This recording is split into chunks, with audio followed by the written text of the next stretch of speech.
Abre a palavra do Senhor lá em Levítico, capítulo 6.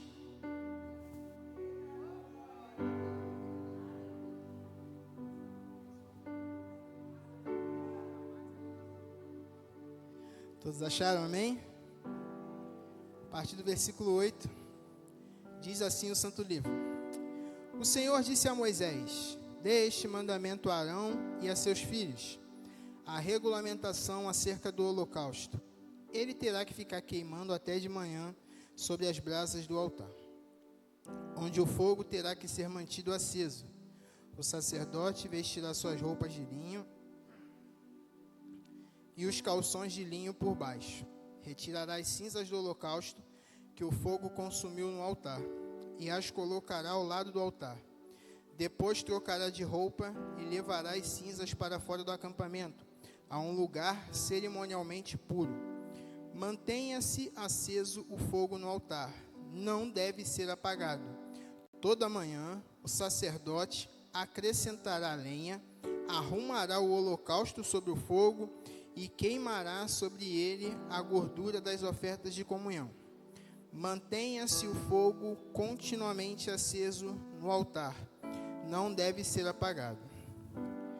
A minha oração é que o Espírito Santo possa falar através de mim. Todo mundo aqui já confessou Jesus como Senhor e Salvador da sua vida? Então posso dizer que você é a morada do Espírito Santo, amém? Então repitam assim comigo: mantenha-se o fogo continuamente aceso. Continuamente aceso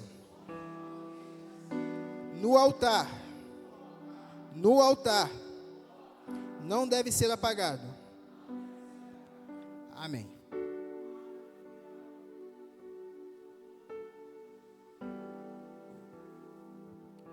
O título da mensagem nessa noite é: mantenha a chama acesa. O livro de Levíticos, também conhecido como o livro da lei, traz para Israel um conjunto de ordenanças focados em santidade, pureza e adoração a Deus. Por que Deus estabeleceu isso? Porque Israel estava saindo do Egito, uma nação idólatra, está indo para Canaã, a terra prometida, a terra que emana leite e mel, uma outra terra também idólatra. Então Israel sai de uma nação que cultuava vários deuses e está indo para um outro lugar que também cultua vários deuses. Mas Deus chamou aquele povo para ser separado, para chamar como seu. Então Deus, antes de levar, Deus deu as instruções. Levítico, do capítulo 1 ao 10, ele aponta o caminho para Deus, detalhando os sacrifícios e a consagração dos sacerdotes. Isso é do capítulo 1 ao capítulo 10. Já dos capítulos 11 ao 15, Deus fala as regras de higiene, de alimentação e da pureza física e moral, para que eles pudessem manter a comunhão com o Senhor. No capítulo 16, Deus fala do dia da expiação, que é o dia do perdão, que no hebraico quer dizer Yom Kippur. Nesse dia, Arão, ele apresentava o sacrifício por ele e pelo povo. É a única vez no ano que Arão adentra ao Santo dos Santos, porque todo sacrifício é apresentado ali no átrio, no altar que fica diante do Santo dos Santos, que é separado por um véu. Tudo bem até aqui? Dos capítulos 17 ao 27, Deus fala de uma vida santa, leis éticas, morais e sociais, incluindo um código de santidade e as festas fixas: Páscoa, Pentecostes e Tabernáculo. Nós precisamos entender que o nosso Deus não é como a gente. O nosso Deus, ele não improvisa. Tudo que Deus faz tem um propósito, tem uma direção estabelecida. Ele não é como a gente que, vamos, e aí como é que vai ser? Na hora a gente vê. Não, Deus não. Deus tira o povo e dá as ordenanças. Levítico é aquele livro que normalmente você desiste de ler a Bíblia toda, né? É aquele livro que você chega e fica: que tem que ler isso aqui, cara? Eu não sou sacerdote levita. Eu lá quero saber de roupa de linho, de estola sacerdotal. Eu lá quero saber de sacrifício de bois, de vacas, de ovelha. Não, vamos adiantar. Esse é o livro que normalmente faz a maioria desanimar com o plano de leitura. Sim ou não?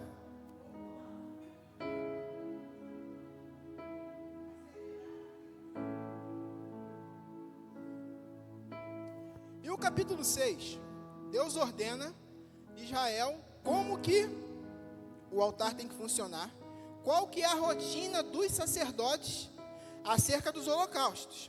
Os sacerdotes tinham que ser levitas e eles tinham que vir da descendência de Arão.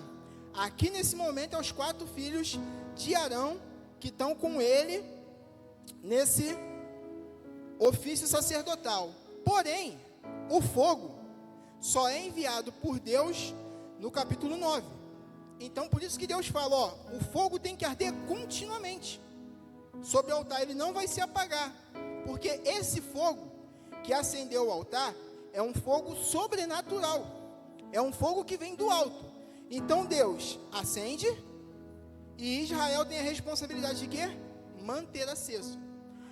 Aí no capítulo 10, Nadab e Abiú, os filhos de Arão, diz a Bíblia que eles apresentam fogo estranho sobre o altar. Não há muito consenso sobre teólogos, historiadores, arqueólogos, sobre o que seria esse fogo estranho. O que nós podemos saber é que não era aquele que veio do altar. Então assim, quando papai e mamãe falam, ó, não fala com estranho na rua, está falando para você o quê? Não falar com alguém que você não conhece. Então assim, a Bíblia chama a atitude de Nadab e Abiú de fogo estranho. Que fogo é esse? Esse é um fogo que não foi estabelecido pelo Senhor. Esse é um fogo que não foi a brasa vinda do altar. Deus, ele é tão detalhista e tão específico, que em Êxodo 30, versículo 37, Deus, ele dá, vamos dizer assim, como se fosse uma receita do incenso que Israel teria que fazer. Aí no 38, no versículo 38, diz assim que aquela fórmula, vamos dizer assim, não poderia ser copiada. Seria mais ou menos o seguinte: nosso irmão Thales tem uma receita de bolo. Ele faz o bolo e deixa a gente comer, certo? Só que ele dá uma ordem, ó: se alguém copiar minha receita, eu mato. Então aí alguém pega a receita dele e leva para casa. Você pode ficar com ela guardadinha lá até Jesus voltar.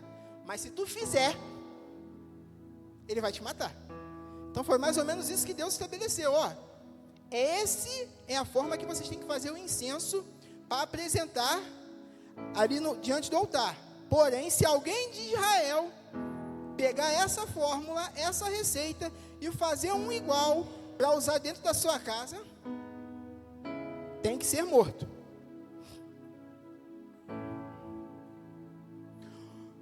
Hoje, nós não temos um altar específico.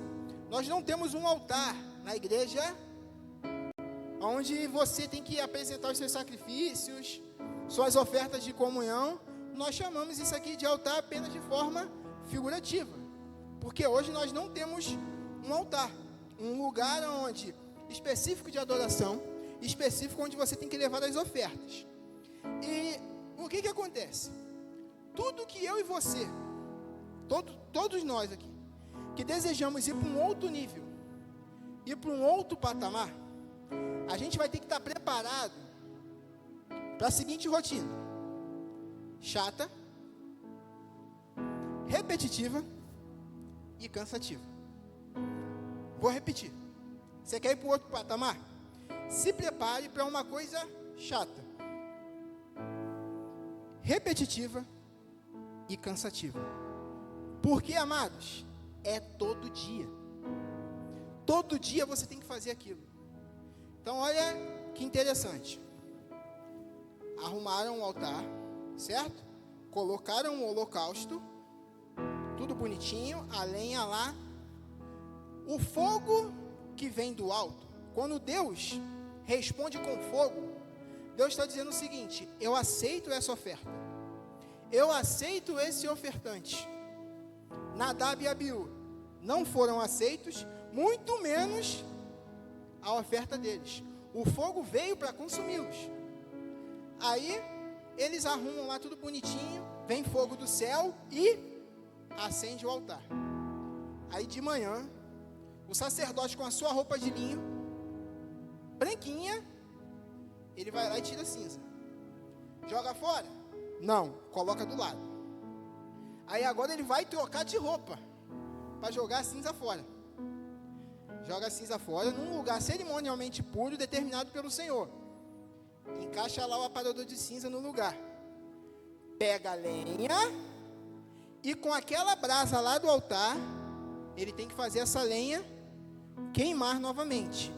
Isso era todos os dias. Todos os dias os sacerdotes tinham que fazer isso. Mas por quanto tempo, Carlos? Até a cruz. Essa ordem de Deus foi até a cruz. Porque Jesus foi o último sacrifício, foi a última oferta. O Cordeiro Pascual, o Cordeiro perfeito, sem pecado. Esses sacrifícios aqui que eram feitos no Antigo Testamento apontavam para Cristo. Então os sacerdotes tinham essa responsabilidade. Então, o primeiro fogo, quando você confessou Jesus como Senhor e Salvador, quando a graça te alcançou, quando o Espírito Santo passou a habitar em você, é como se Deus lançasse o primeiro fogo, confirmando o seguinte: eu recebo essa oferta que é você. Agora, é sua e minha responsabilidade manter essa chama acesa.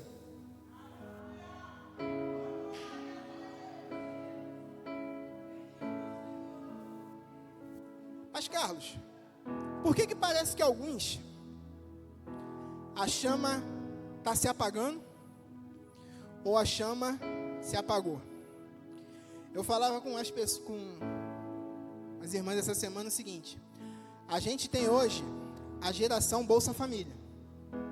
Tem lá a geração Millennial, a geração X, Y, Z.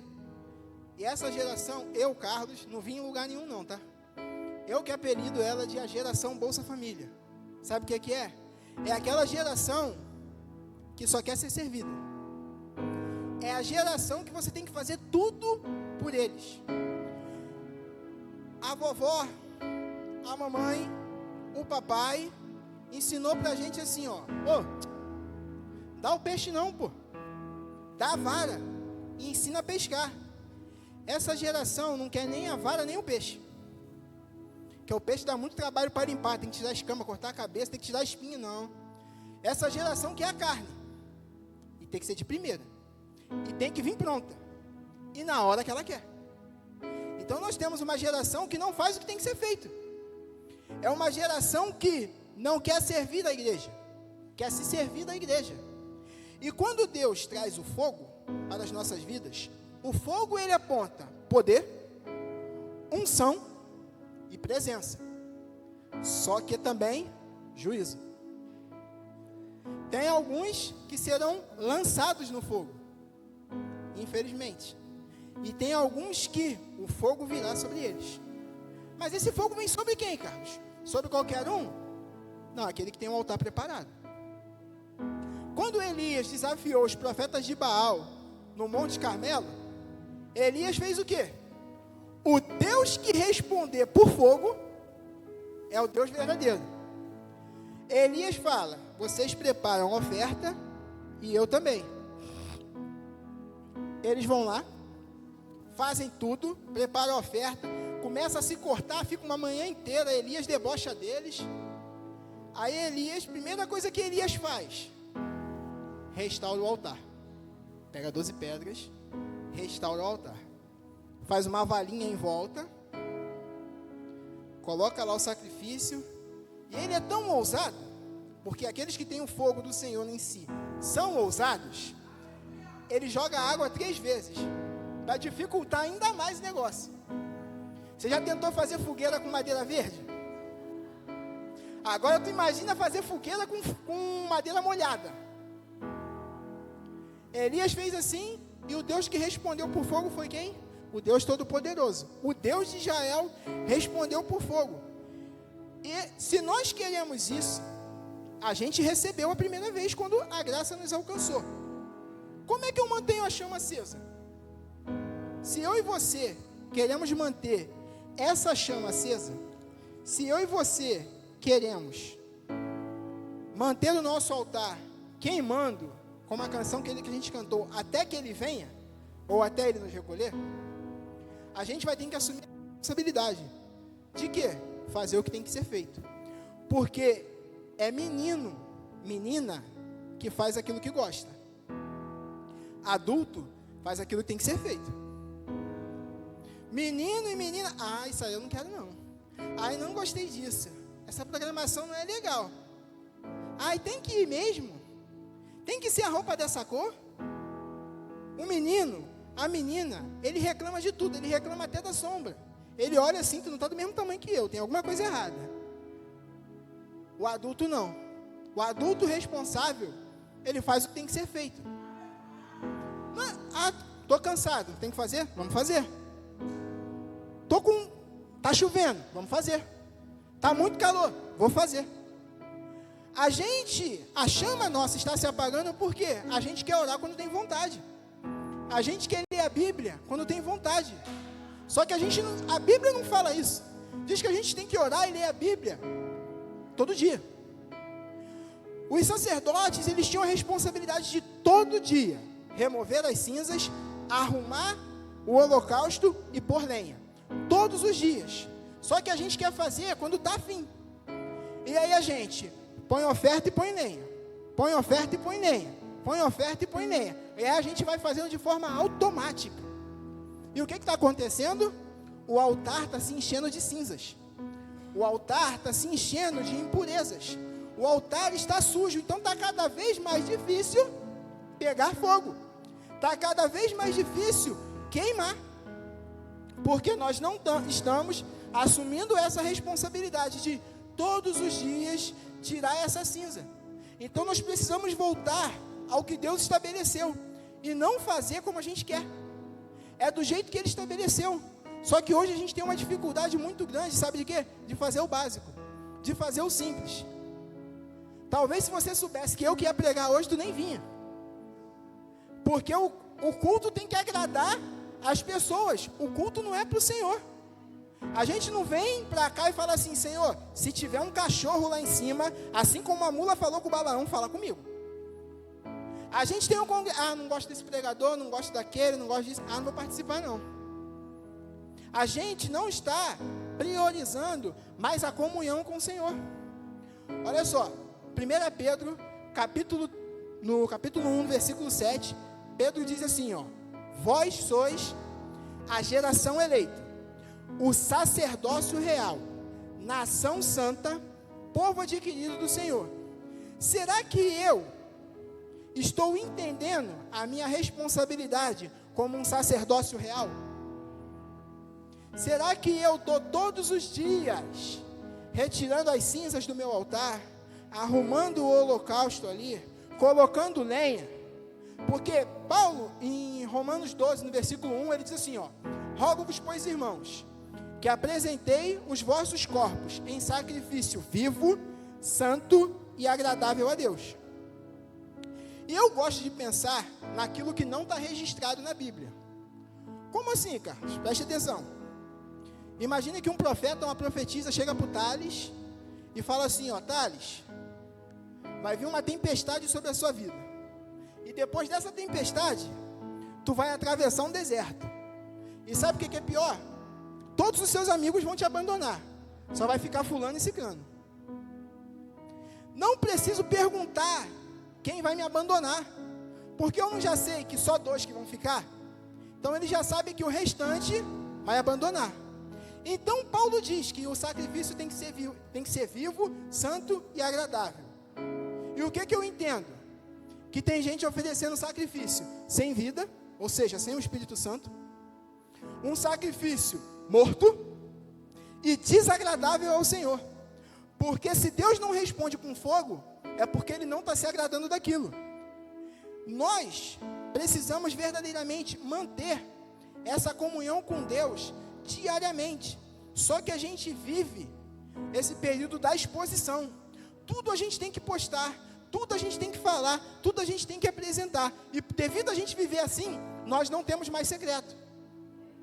A gente não consegue ir para o monte sem postar. A gente tem que botar, partiu o monte, partiu o congresso. Só que Jesus fala o quê? Mateus 6,6. E tu, quando orares, entra no teu quarto, fecha a porta, fala ao teu pai em secreto, e o teu pai que te vê em secreto te recompensará. Jesus, ele não está falando que talvez o pai vai te recompensar, ele está falando, o pai vai te recompensar. Você tem uma vida de secreto, ele vai te recompensar. Isso é uma afirmação de Jesus, não é uma possibilidade. Ele está afirmando. A questão é que nós não temos mais secreto. A nossa vida é só pública, é só na rede, é só disposição. Não é mais aquela vida de intimidade com o Senhor. Nós estamos vivendo uma geração extremamente distraída. E eu aprendi isso recente e compartilho com os irmãos. Se você tem algum prazer lícito na sua vida, se eu tenho algum prazer lícito na minha vida, que está atrapalhando a minha comunhão com o Senhor, eu tenho que considerar isso pecado. Sabe por quê? Não é, mas ele vai te levar. Não é pecado, mas você vai ficar tanto naquilo, que vai deixar de orar, vai deixar de jejuar, vai deixar de congregar, vai deixar de investir no seu ministério, vai deixar de investir no secreto, no relacionamento com o Senhor, e mais fraco, longe da fonte, muito mais fácil de você pecar. Então eu e você precisamos urgentemente, se queremos o nosso altar queimando, se queremos isso verdadeiramente, nós precisamos assumir essa responsabilidade. Ah, fulano não faz, problema dele. Deus falou comigo. Deus está me chamando ao secreto, então eu vou. Nós estamos num momento de jejum, uma campanha de 12 dias de jejum e oração. Pastor, obrigou alguém? Alguém aqui foi obrigada? Pelo pastor Gerson, pela pastora Marisa? Então é uma coisa voluntária. Então você entende que é um momento de separação? Você entende que é um momento de consagração? Porque não adianta a gente declarar, reacende a chama, vem me restaurar, como em Atos 2, desce aqui nesse lugar. Não adianta eu declarar isso em todas as reuniões, se eu não declaro isso na minha casa. Uma vez eu ouvi uma história, sobre Billy Graham, que quando ele visitou a casa de John Wesley, acharam ali um tapete com a marca da onde John Wesley orava. Aí a excursão perdeu o menino. Cadê o menino? De repente acharam um menino de joelhos lá naquela marca e falando: Senhor, faz de mim um novo Wesley. Quem que é o maior evangelista do século? John Wesley, ele considerava oração uma obrigação. Ele impunha sobre ele essa responsabilidade. A gente tem que fazer igual Samuel. Quando o povo pediu para ele orar, sabe o que ele respondeu? Longe de mim que eu peque, deixando de orar por vós. Samuel considerava pecado a posição que ele tinha, não interceder por Israel. Então Deus, por mais que você não queira atentar, por mais que você não queira aceitar, por mais que você não queira fazer, não queira viver, Deus está nos chamando de volta para o secreto. Deus quer incendiar a mim e a você. Deus quer verdadeiramente o nosso coração, o nosso altar queimando pela presença dEle.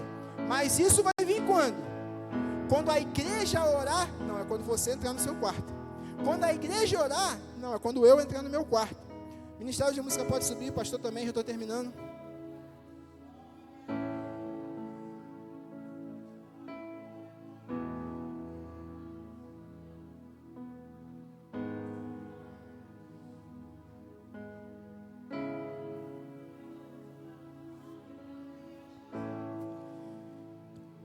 Já passou o tempo, amados. Já passou-se muito tempo de eu e você voltarmos para o secreto. Hoje a gente jejua, a gente ora quando?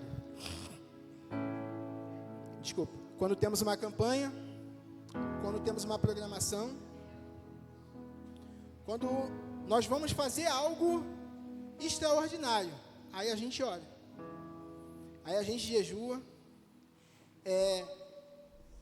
Queria só compartilhar um testemunho com os irmãos rapidinho. Eu costumo dizer que quando o pastor me chama para pregar, e eu sei que eu vou pregar, aquela semana eu viro quase que um anjo.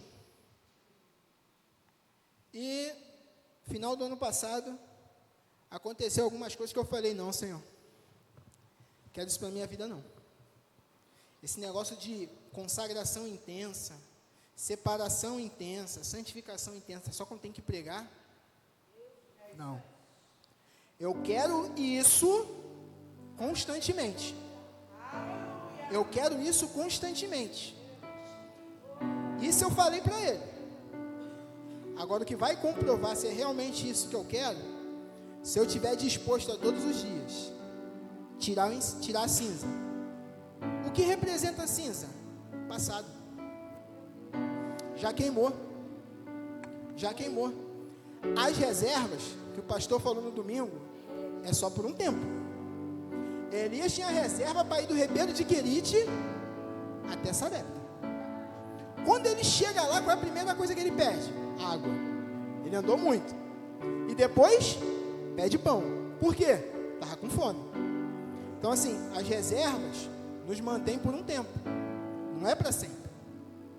Então, não adianta a gente ficar, porque eu fiz, porque eu evangelizei, porque eu preguei, porque eu trabalhei.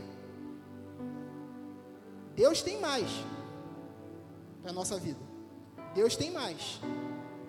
Se eu e você estivermos dispostos a todos os dias retirar a cinza, chega diante dele, confessa que tem que confessar. Não é só questão de, porque eu pequei, não. Às vezes deixou de fazer o bem, pô. Às vezes negligenciou alguma coisa, coloca diante dele. No secreto, é só você e o Senhor. Lembre-se que ele é 3 vezes santo. Isaías, quando viu a glória, confessou que era um homem de lábios impuros. Deus fez o quê? Mandou um discipulador para ele? Não, só uma brasa. Tirou uma brasa do altar, tocou os lábios dele. Aleluia. Só uma. Não foi várias, foi só uma. Então, creia, amados, que o fogo do Espírito Santo está aí. O fogo do Espírito Santo está aqui. Mas só que talvez o seu e o meu altar possa estar com muitas cinzas, fruto de negligência, fruto de abandono do secreto, fruto de negar o devocional da palavra. Então que nessa noite, em nome de Jesus, a gente venha retirar essa cinza, arrumar as brasas e deixar o fogo santo queimar, e não apresentar a ele um fogo estranho. Glórias ao nome do Cordeiro. Deus abençoe a todos.